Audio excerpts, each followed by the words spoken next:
Je décerne la palme d'or du plus gros faux cul, du plus gros lèche-cul à... Hier, un ami avec qui je déjeunais qui me dit, j'ai rencontré Emmanuel Macron, vraiment, il est intelligent, il a de l'énergie, vraiment, il a parlé, c'est formidable, magnifique. Et il a raison. Et il a dit, puis quel homme sympathique, il est courtois, il s'énerve jamais, il séduit tout le monde, il est merveilleux, et ça. Et il a encore raison.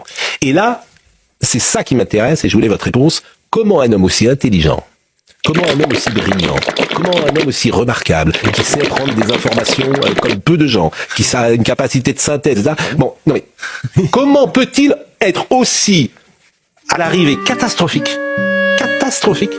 pour la France, dans tous les domaines. C'est-à-dire que Vincent, qui connaît bien la politique étrangère, dit c'est un drame. On est fâché avec tout le monde, tout ce qu'il a fait c'est n'importe quoi, il a changé d'avis 10 fois, etc.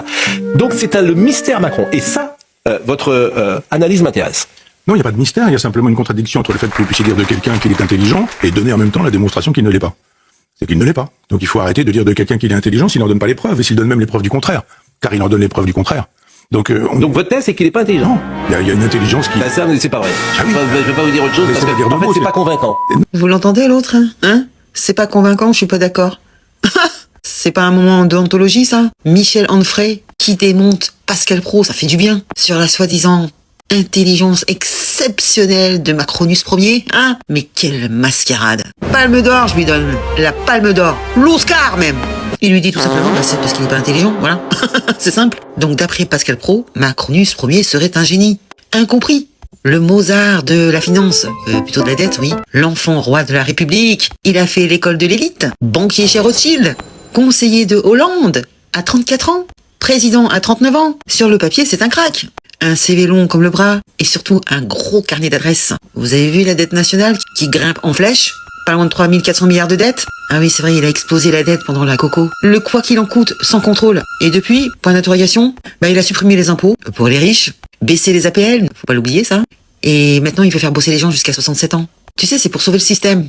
Leur système. Macronus Ier, c'est l'art de soigner une jambe cassée avec un sparadrap. Côté diplomatie, on en parle. Il a insulté l'Algérie, humilié le Liban, fait des gros bisous à MBS en Arabie Saoudite, invité le tortionnaire de Syrie, et avec l'Afrique, il a tellement brillé qu'on s'est fait dégager du Mali, du Burkina et du Niger. C'est l'ambassadeur du malaise. Et pendant ce temps-là, il fait des grandes phrases sur la souveraineté européenne, en livrant tout à l'OTAN et en commandant des armes américaines pour aller chez Isabelle. Chaque fois qu'on le voit à l'étranger, c'est un malaise. Il est censé porter la voix de la France. Il fait des discours en anglais. Les accueils sont plutôt froids. Rappelez-vous, en Chine, il a essayé de jouer les médiateurs en Ukraine. Plus personne l'écoute. On le voit surtout à côté du buffet. Dans toutes les occasions, bien habillé, bien apprêté avec sa dame. Il savoure un verre en cristal de champagne un peu partout dans le monde. Tout ça à nos frais, bien sûr. Pour quel résultat?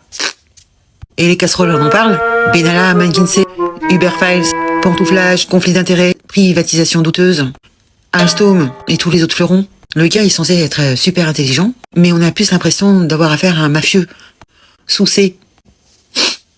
Et quand on veut lui dire les choses, eh bien, il dit circuler, ou il fait disparaître certaines personnes. On les revoit plus. C'est un véritable génie, c'est sûr. C'est l'intelligence sans morale. C'est pas du génie. C'est juste de la technocratie cynique. Il est très intelligent pour servir ses amis, ses intérêts et ses ambitions. L'Europe fédérale, par exemple. Mais pour le peuple, c'est un œil en moins, une main en moins, des picouzes, des décès, des effets secondaires. Mais le vrai plan, il est où? Pour redresser le pays. Peut-être intelligent, mais pas visionnaire du tout. Alors et toi, penses-tu vraiment qu'on a besoin d'un ex-banquier reconverti en VRP de la dette? Qu'est-ce que tu veux vraiment? Quelqu'un qui comprend ses citoyens? Alors like, partage et laisse un commentaire écrit. Et surtout, réveille-toi. À bientôt les gueules, ciao.